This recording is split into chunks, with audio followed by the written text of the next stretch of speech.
Hi, I'm Old Norse Specialist Dr. Jackson Crawford. On my channel, I have been presenting for a couple years now many different videos about the Scandinavian languages and the mythology preserved in the medieval form of the Scandinavian languages, Old Norse.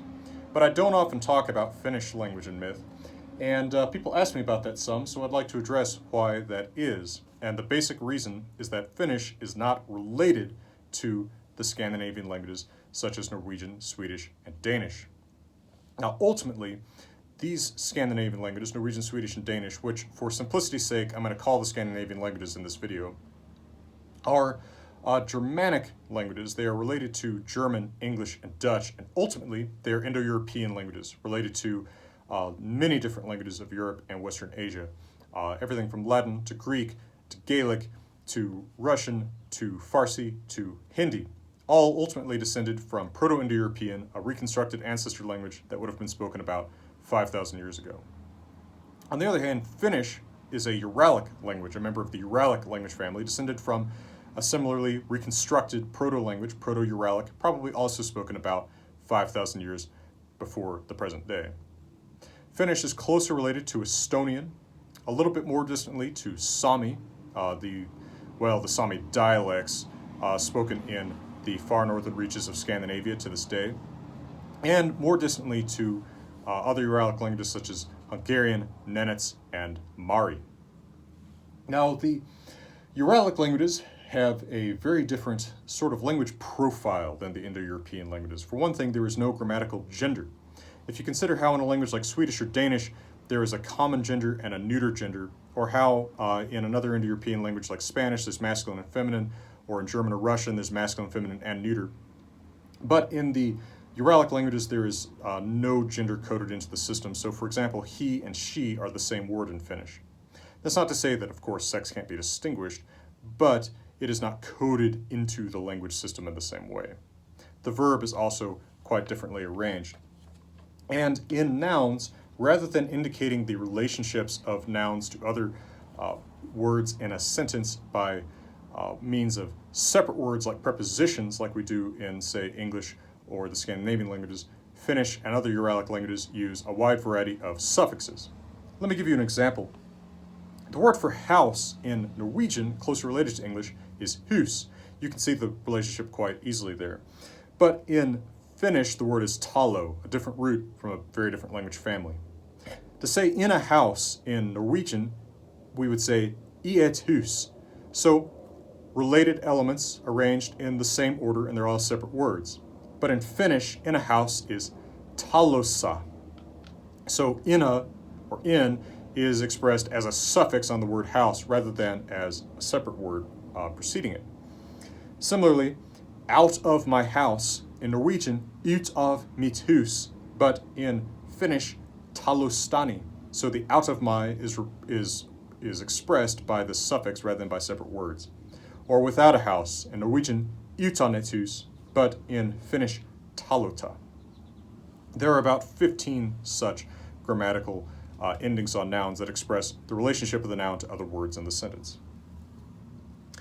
Now, if you look at vocabulary, you can also see a strong difference. We've seen that the structure is quite different between Finnish, a Uralic language, and the Indo-European Scandinavian languages. Now, vocabulary can, of course, be borrowed, so if you learn about a computer from someone speaking language B, you can borrow their word for computer into your language A, and that's not particularly complicated or unexpected, right? You're just taking a word for a new technology.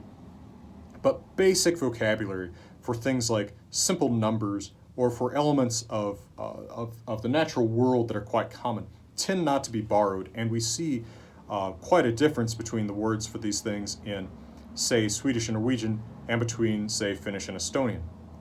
So, for example, a juniper tree in Norwegian, aina or einer, in Swedish, en, but in Finnish, kataja, in Estonian, karakas. So you can see the relationship between Norwegian and Swedish on the one hand, and Finnish and Estonian on the other.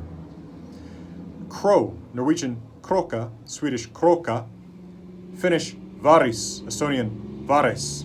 And of course, I'm not a speaker of Finnish or Estonian, so excuse me if my nuances of pronunciation aren't quite right. Bird, Norwegian, fugl, Swedish, fogel, but Finnish, lintu, Estonian, lind. 1, 2, 3, in Norwegian, en tu tre. In Swedish, en två tre. In Finnish, yksi, kaksi, kolme. In Estonian, yks, kaks, kolm. So, of course, there are a lot of borrowings from the Scandinavian languages into Finnish, some of which are very old. For example, kuningas, king, is a borrowing from about 2,000 years ago from the Proto-Norse period, that word kuningas being ancestral to Old Norse kolmungur, but this is its older form, a little bit more like Gothic or Proto-Germanic. Similarly, ruhtinas, prince, borrowed from Proto-Norse drohtinas, which is Old Norse drohtin, but the Finnish form has remained sort of fossilized in its even earlier form. It has undergone the sound changes that word has undergone in the later Scandinavian languages, including Old Norse. So there's been a lot of interaction between Finnish and the Scandinavian languages, but if you look at their basic structure, basic vocabulary, they are still quite different and unrelated, as they have been for thousands of years.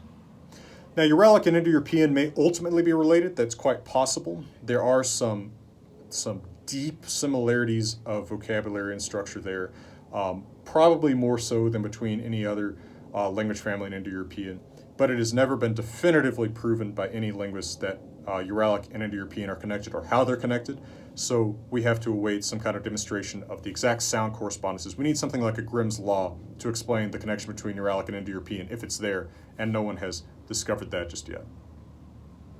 I hope this video and my other videos about language and mythology in the far north, I suppose, have been interesting or informative for you. I hope that you'll consider checking out my Patreon if you enjoy many of these videos, and also my translations of works of Norse mythology such as the Poetic Edda and the Saga of the Volsungs. And for now, from beautiful Colorado, I'm wishing you all the best.